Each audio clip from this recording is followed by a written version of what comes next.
Oo. Sumingit siya sa pila na walang to-perform. Kaya I will respect him and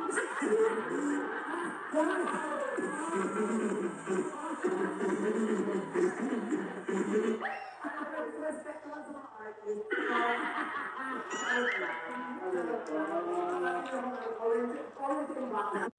Binabatikos ngayon si Vice Ganda ng ilang mga supporters ng actress na si Francine Diaz hinggil sa ginawa nitong tila paggaya sa naging issue ni Francine sa bandang Orange and Lemons nitong nagdaan. May 5 na magkaroon ng event ang hashtag Bida Kapamilya na naganap sa Pampanga.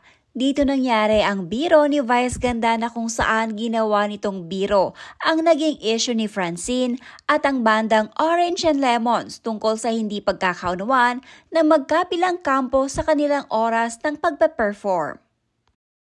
After tuloy ng incident ni FD and ONL, nag-iba tingin ko sa kanya. Feeling ko nasa loob ang kulo, yung tipong goody-goody image pero maldita pala. Well, pag ganon, lalabas at lalabas din naman kahit anong tago, kaya good luck sa kanya. May something kay girl even before. Malas lang niya na digital print siya. Dami ng chismis about attitude niya pati mother niya. Kadenangin 2 days pa yan, may rumors si FD na maldita siya off-screen and laging nakasimangot sa mga staffs.